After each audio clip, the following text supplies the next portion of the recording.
Playing the Field's moving to Thursdays. Everybody's happy now, the bad things gone away. I've got the best daughter, the best son, my marriage is on the mend. And for better Oh my God! or for worse, Do I stop loving it? they're friends, family and lovers. Scott, I need to explain. Playing the Field, now on Thursdays at 9:30 on BBC One.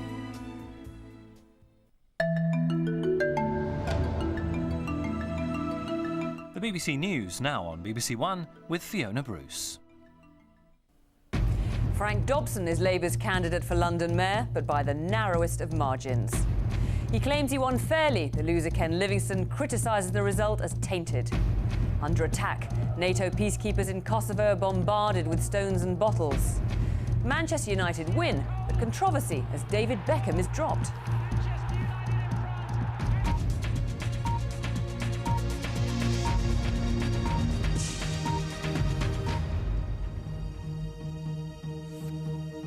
Good evening.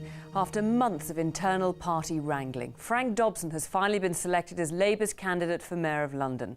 But he won what became a very bitter contest by the narrowest of margins, and it's unlikely to end the controversy that's dogged the campaign.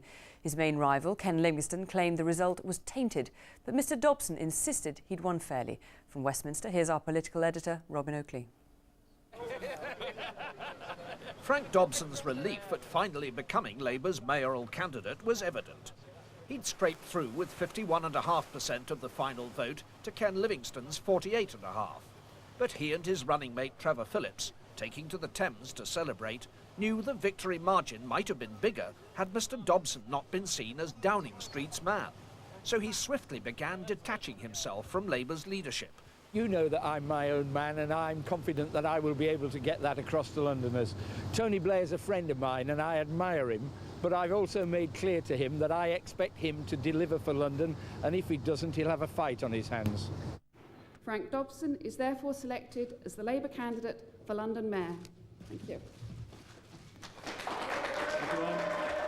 When details of the victory were announced at Labour headquarters, it turned out that Mr Dobson had been given overwhelming backing by Labour MPs.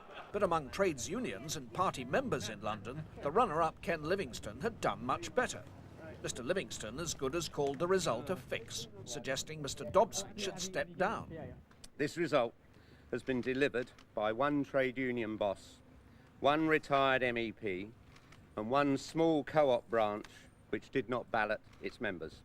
In the interests of uniting the Labour Party, I hope Frank Dobson will consider his position over the next few days. He must decide whether he is willing to accept this tainted result or stand down in the interests of Labour and London. It was Mr Livingstone's record as a left-wing firebrand on the Greater London Council in the 80s which had made Tony Blair so determined he shouldn't become Labour's candidate. He sees the former GLC leader as one who made Labour unelectable for a decade. Now party chiefs fear Mr Livingstone's presenting himself as victim, so people will urge him to break his pledges and stand as an independent.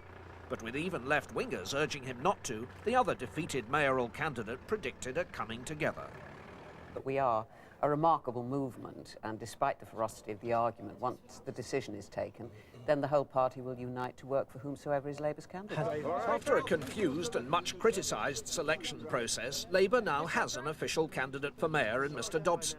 He has to demonstrate his independence of number 10 and build some kind of unity by getting the focus on policies rather than personalities. But Mr Livingstone may not make it easy for him. Robin Oakley, BBC News, Westminster. Our political editor, Robin Oakley, is at Westminster.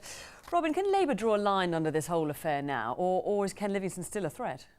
Ken Livingstone is still a threat. He hasn't said yes and he hasn't said no to the question of whether he might run as an independent candidate. But the party hierarchy are worried that the way he's presented this result today, he's pitching for public support for people to urge him to stand as an independent candidate. And I think he and the Labour hierarchy will be watching the opinion polls very carefully over the next few days. And if they indicate that if he stood, he could win as an independent and wouldn't just split the vote and give a victory to the Conservatives, then I think by the end of the week we might see Mr Livingstone saying he was running. Robin Oakley, thanks very much. A NATO-led peacekeeping force in Kosovo has come under attack from Serbs throwing stones and bottles. The KFOR soldiers were searching for weapons in the divided city of Mitrovica, where, as Kate Adey reports, violence has already left 9 people dead. The town of Mitrovica is an embarrassment to the NATO-led force in Kosovo. Trying to pacify it and find a solution which will placate both Albanians and Serbs has so far proved difficult. Today's operation was meant to clear out weapons and fighters. With all roads sealed, British troops stopped and searched every vehicle and individual in their sector. It's a painstaking business, with derelict buildings easily concealing guns and ammunition, and with the weighty help of the Canadian pioneers to get into suspect hiding places.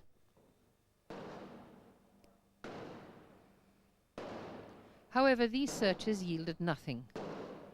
Across the river, things were running into trouble. 350 Americans had arrived to search the Serbian district. They sealed off the university area and before long were accused of heavy-handed tactics. A US soldier used a pepper spray on a Serb, provoking violence and confusion. The French, who are officially in charge of this area, yet again failed to take charge of the situation, a criticism that has been levelled at them for months. The Americans, with 2 soldiers injured, had by then been ordered to leave and were pelted in their retreat. Only a handful of weapons had been found. The Italian Carabinieri, as unclear as anyone in their role, took a casualty. The Germans arrived, to jeers and missiles. All in all, a crowd armed with bottles, stones and snowballs managed to frustrate a fighting force which has 2,500 troops in the town. It's all down to policy, with not a little infighting among NATO forces. The French have their own way of doing things and they're in charge here. But the atmosphere in this volatile town is affecting the whole of Kosovo, and both sides have threatened violence if a solution isn't found. Kate Adey, BBC News, Mitrovica. George W. Bush has moved one step closer to becoming the Republican candidate in the American presidential election. In the crucial South Carolina primary, he beat off his challenger, Senator John McCain, by an unexpectedly large margin. George Bush almost lost in a sea of excitement. This a big win in a race he couldn't afford to lose. South Carolina has spoken. He was energetic, more aggressive in South Carolina. He labeled John McCain a hypocrite. He pushed his reform record as governor of Texas. And most of all, he claimed he, not McCain, was the only true conservative. I believe, because of this vote today, that I will be the next president of the United States. After disastrous defeat in New Hampshire, the South has revived the frontrunner. If John McCain and his supporters were downhearted, they refused to show it. He gambled that he could win enough non-Republican support to beat Bush, even in the conservative South. He was wrong. I congratulate Governor Bush on his victory here and wish him a happy celebration and a good night's rest. He's going to need it, my friends. George Bush used his massive financial advantage and the powerful Republican Party machine to good effect in South Carolina. He robbed John McCain of his most important asset, momentum. Now McCain must bounce back quickly if he's to have any chance of winning the Republican nomination. So John McCain and his wife Cindy flew on to Michigan. The Republican primary is on Tuesday. The polls say it's close. George Bush is already there too, peddling a simple message. He's the Republican best placed to beat the Democrats later this year. Stephen Sacker, BBC News, South Carolina. Buckingham Palace has confirmed that a member of staff has been sacked after allegedly making remarks about poisoning the Queen's food with cyanide. The woman, who worked in the kitchens at Sandringham, was dismissed a month ago. Palace officials have stressed there was no threat to the Queen at any time. The father of one of the teenagers whose bodies were found dumped in a country lane in County Armagh has denied his son had any links with terrorist groups. There had been speculation the men were killed as part of a feud between rival loyalist groups. Police say they've made